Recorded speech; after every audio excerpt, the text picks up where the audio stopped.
Om Swastiastu. Perkenalkan, nama saya Nikade Trisha Cahayasara Dewi, nomor absen 24. Di sini saya akan menjelaskan tentang 3 tokoh nasional beserta peran-perannya. Yang pertama, ada Sultan Hamengkubuwono ke-9. Beliau lahir di Ngayu, Yogyakarta, di Ningrat pada tanggal 12 April 1912 dengan nama asli Gusti Raden Mas Doro Jatun. Ia adalah putra dari Sultan Hamengkubuwono ke-8 dan Permaisuri Kanjeng Raden Ayu Adipati Anom Hamengkunegara.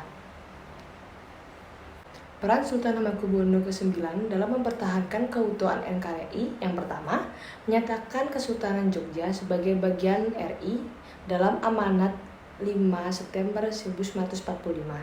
Sebelumnya, Belanda menawarkannya menjadi Raja Jawa jika tidak bergabung dengan RI. Yang kedua, serangan umum pada 1 Maret 1949 yang dirancangnya. Beliau berhasil membuktikan bahwa RI masih ada dan harus dilanjutkan ke meja perundingan. Yang kedua, Frans Kaisiepo. Beliau lahir di Wardo Biak, Papua pada tanggal 10 Oktober 1921. Pada usia 24 tahun, ia mengikuti kursus Pamong Praja di Jayapura yang salah satu pengajarnya adalah Soe Goro Atmo Prajo yang merupakan mantan guru taman siswa. Peran Frans Kaisiepo dalam mempertahankan keutuhan NKRI. Yang pertama, mendirikan Partai Indonesia Merdeka di Biak, Papua pada 10 Mei 1946.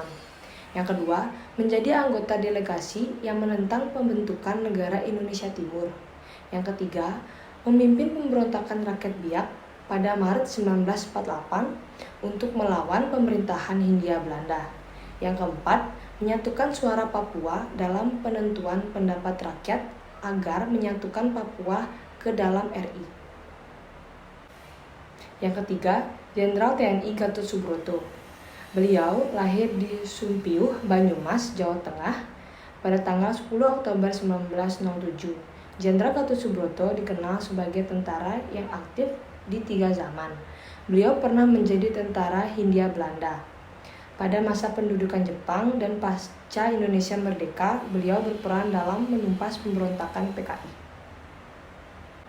Peran Jenderal Gatot Subroto dalam mempertahankan keutuhan NKRI. Yang pertama, pada awal kemerdekaan, beliau menjadi tentara TKR untuk berjuang mempertahankan kemerdekaan.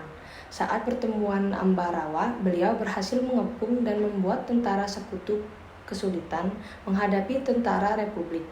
Yang kedua, terlibat dalam operasi militer menumpasan gerakan Kahar Muzakar pemimpin DITI Sulawesi Selatan bersama pasukan Komodo Gerilya Sulawesi Selatan pada tahun 1952.